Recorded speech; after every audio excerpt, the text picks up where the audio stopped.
Raghavapuram X road వద్ద పంట కాలువలను పరిశీలించిన మాజీ ఎమ్మెల్యే బొల్ల మల్లయ్య యాదవ్.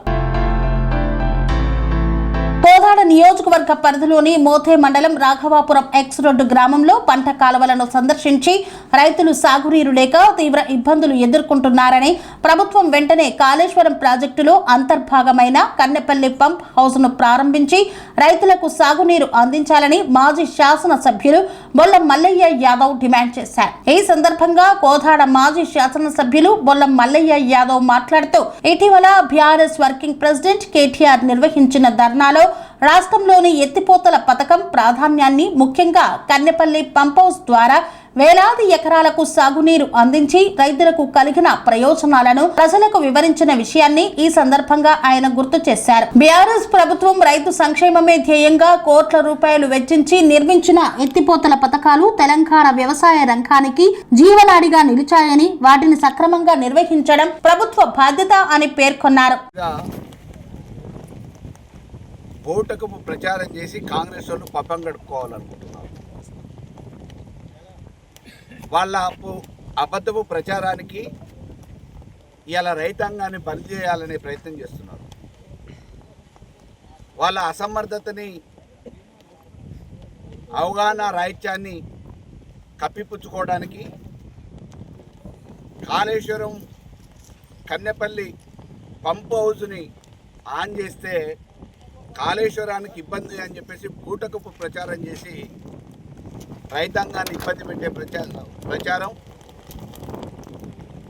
వాళ్ళ పబ్బం గడుపుకునే ఆలోచన కాంగ్రెస్ చేస్తూ ఉంది.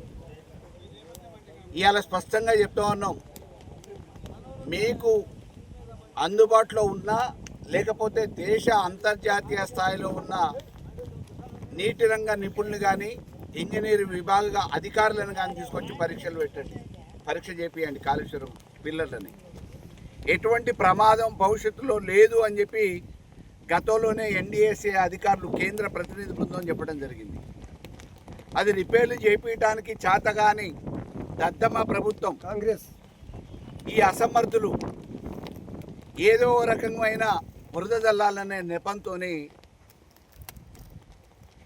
ఇలా బీఆర్ఎస్ని అపవాదుల పాలు చేయడానికి రైతాంగాన్ని ఇబ్బంది పెడతా ఉంది. ఒకవైపు ఎల్నినో ప్రభావం, ప్రకృతి వైపరీత్యాలు, కాలం సరిగా కాదని చెప్పి శాస్త్రవేత్తలు చెప్తా ఉన్నారు.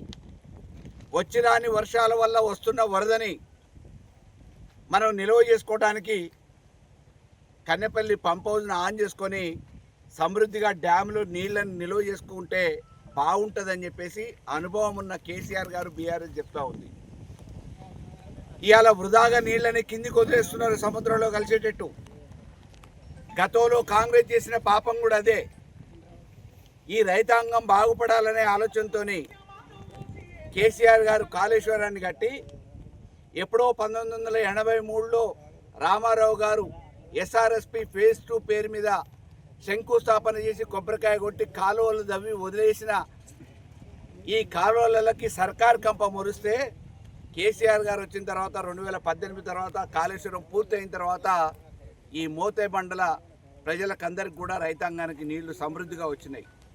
నెర్రెలు బాసిన భూములల్లా ఇవాళ గంగమ్మ ప్రవహిస్తూ ఉంది. ఒకప్పుడు ఎండాకాలం వచ్చిందంటే మంచినీళ్ళకే ఇబ్బంది అయిన ఈ మోత మండలంలో ఊటలు బట్టి అలుగులు పోసే పరిస్థితి ఎండాకాలంలో కాళేశ్వరం జలాల వల్ల కేసీఆర్ గారి అపర భగీరథ ప్రయత్నం వల్ల సాధ్యమైంది. అటువంటి తెలంగాణలో గతంలో కాంగ్రెస్ ప్రభుత్వం ఉన్నప్పుడు ఈ రాష్ట్రాన్ని ఎడారిగా మార్చిన ఘనత కాంగ్రెస్ నాయకులది, కాంగ్రెస్ ప్రభుత్వాన్ని. ఈ తెలంగాణని బాగు చేసుకోవాలనే ఆలోచనతోనే రాష్ట్రాన్ని సాధించి కాళేశ్వరాన్ని కట్టి ఈ యావత్ తెలంగాణ రైతాంగ అభివృద్ధి కోసం ఆర్నిశలు పనిచేసిన అపర భగీరథుడు కేసీఆర్ గారిని అపవాదుల పాలు చేయడానికి కమిషన్లు వేసి వేల కోట్ల రూపాయలు ఖర్చు పెట్టి కొండందవి ఎలకను పట్టినట్టు ఇప్పటి వరకు ఎటు తేలకపోగా రైతుల మీద ఈరోజు కక్ష సాధింపు చర్యలు జరుగుతూ ఉన్నాయి. ఒకవైపు జూన్ గడిచిపోయింది, జూలైలో వర్షాలు వస్తాయో రాలేదో తెలియదు. పటకాడ పడుతున్నాయి, పడనకాడ పడట్లేదు. ఇటువంటి పరిస్థితులలో గోదావరి గంగని మనం నిలువ చేసుకొని రైతాంగానికి నీళ్ళిచ్చి సస్యశ్యామలం చేయడంతో పాటు ధాన్యపు రాసులు విరజిల్లే విధంగా ఈ తెలంగాణని తీర్చిదిద్దాల్సిన నేపథ్యంలో కమిషన్లకు కక్కుర్తి పడుతున్న ఈ కాంగ్రెస్ ప్రభుత్వం ఎక్కడ డ్యాముల పేరు మీద కేవలం జేబులు నింపుకోవడానికి ప్రగల్భాలు పలుకుతుంది, ఆర్భాట ప్రచారాలు చేసుకుంటుంది తప్ప నీళ్ళిచ్చే కాళేశ్వరాన్ని ఈరోజు పట్టించుకోకుండా పక్కదో పట్టే ప్రయత్నం చేస్తూ ఉంది. కాబట్టి చెప్తున్నాం, ఖబర్దార్ రేవంత్ రెడ్డి, ఖబర్దార్ కాంగ్రెస్ ప్రభుత్వ నాయకులారా, వెంటనే కన్నెపల్లి పంప్ హౌస్ను ఆన్ చేసి ఎస్ఆర్ఎస్పి ఫేజ్ 2 ద్వారా మా చివరి భూముల వరకు కోదాడ నియోజకవర్గానికి నీళ్ళు ఇవ్వకపోతే రేపటి భవిష్యత్తులో గ్రామాలలో అడుగుపెట్టడం కాదు, కండో కప్పుకొని కూడా తిరిగే పరిస్థితి ఈ నాయకులకి, కాంగ్రెస్ నాయకులు ఉంటున్నది అనే విషయాన్ని ఒకసారి గుర్తు చేసుకోవాలి. అదే విషయాన్ని మేము ఈరోజు ప్రజల పక్షాన హెచ్చరిస్తున్నామని తెలియజేస్తున్నాం.